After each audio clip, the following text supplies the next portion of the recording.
Bonjour à tous et bienvenue dans cette nouvelle astuce. Aujourd'hui, nous allons voir comment créer un formulaire d'authentification dont l'arrière-plan est animé à l'aide du CSS. Bien entendu, cet effet ne s'applique pas qu'au formulaire, mais à toutes les pages qui disposent d'une image d'arrière-plan. Notre page HTML est présentée ainsi. Dans la balise body, nous avons intégré une balise section qui contient le formulaire. Celui-ci contient une zone de texte, une zone de mot de passe et un bouton Submit. Bien entendu, nous avons lié à cette page une feuille de style CSS dont le contenu est le suivant. Alors on va commencer par styler la balise section. On va d'abord lui appliquer une hauteur qui vaut 100 VH, c'est-à-dire 100 Viewport Height.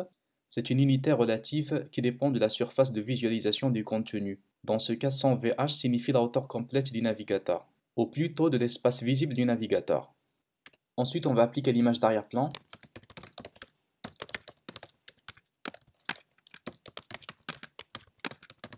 Du nom de art.png. Regardons déjà ce que ça va donner. Donc l'image est intégrée de cette manière. On va régler un petit peu la disposition de l'image. Avec Background Size Cover pour couvrir tout l'espace disponible. Comme ça, on exploite le maximum de l'image au moment de l'affichage. Et puisque la balise section est un container, on va lui appliquer un style flex. Comme ça, on va centrer tous les éléments qui vont être incorporés dedans.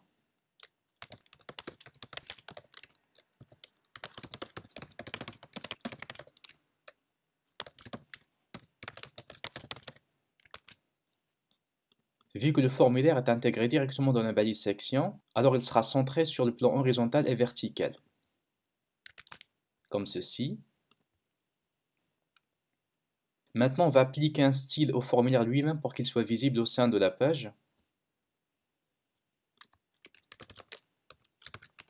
On va par exemple lui appliquer une largeur de, on va dire 500 pixels.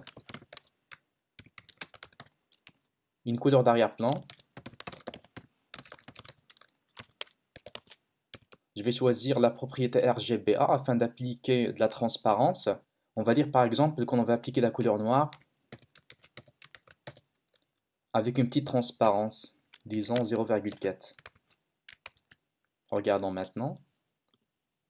Ça donne ceci. On appliquera une marge interne.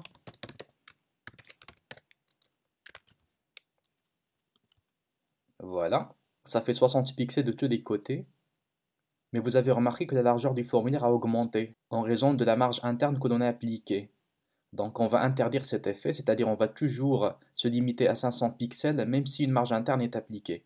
On mettra donc box sizing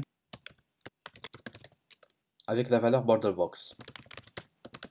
Ce style applique juste la largeur et la hauteur que l'on a déclarées en CSS et ignore carrément les marges internes et les bordures. On peut aussi arrondir un petit peu notre formulaire, par exemple 20 px. Regardons maintenant ce que ça va donner. Bon, ça ressemble à ça. Maintenant, on va styler les inputs, c'est-à-dire les trois champs que l'on a intégrés, la zone de texte, la zone de mot de passe et aussi de bouton Submit. On mettra juste input comme sélecteur principal. Bon, je vais d'abord les transformer en blocs. Comme ça, ils seront déclarés chacun dans une ligne à part, comme ceci. Voilà. J'appliquerai aussi une marge. 10 pixels sur le plan vertical, c'est-à-dire la marge haute et la marge basse. Et auto à droite et à gauche. Comme ça, on va centrer les éléments au milieu du container. Comme ceci. Une largeur de 300 pixels de tous ces champs. Une marge interne, par exemple, on va dire 6 pixels sur le plan vertical et 10 pixels sur le plan horizontal. Donc ça donne ceci. On va enlever le outline et la bordure aussi. Là encore, on va appliquer le box sizing avec la valeur border box afin de limiter la largeur à 300 pixels, même si on applique une marge interne. Ça donne cela. On peut aussi arrondir un petit peu les éléments. On mettra donc border radius. On mettra juste une petite valeur, par exemple 6 pixels. Regardons ce que ça va donner. Bon, visiblement, c'est pas mal. Maintenant, on va styler le input type submit.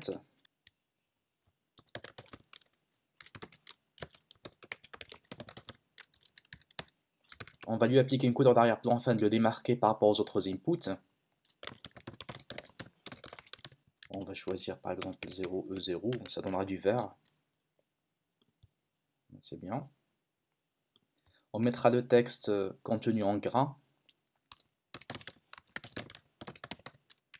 Puis on changera la forme du curseur au cas où celui-ci est survolé. Voilà.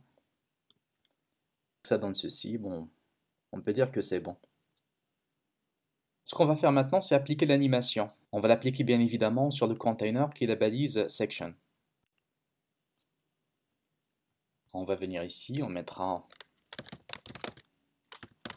animation name. On l'appellera par exemple back pour des backgrounds. Animation duration, bon, la durée d'animation totale, on va dire 5 secondes.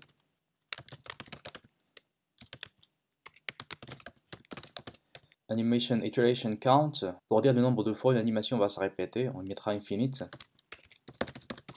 Pour dire que c'est une animation qui va durer dans le temps à l'infini. Et enfin, animation timing function.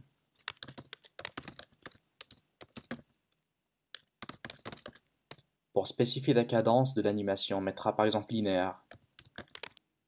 Donc comme ça, l'animation va avoir la même cadence du début à la fin, sur toute la durée. Donc là, c'est ce qui concerne le paramétrage de l'animation. Maintenant, on va passer aux images clés, c'est-à-dire les styles clés qui vont changer. On va les déclarer en bas par exemple, avec la fameuse règle at que nous avons déjà vue dans la séance consacrée aux animations CSS. Keyframes. Back, parce que c'est le nom que l'on a donné à l'animation. Ici, on va appliquer deux styles clés, ça veut dire à la position 0% et à la position 100%. Ici, qu'est-ce qu'on veut changer? Bon, ça dépend de ce que vous voulez. Si par exemple, je veux agir sur les couleurs, c'est-à-dire que je veux changer le cercle des couleurs de l'image de l'arrière-plan, alors je mettrai la propriété filter, que l'on a déjà traité avant, avec la fonction HueRotate. Cette fonction va agir sur le cercle des couleurs. On mettra par exemple 0 degré. Pour dire qu'au début, ça veut dire au premier instant de l'animation, aucun changement n'a été appliqué. Ce sont les couleurs par défaut qui sont reprises. Et à l'instant 100%, le même style.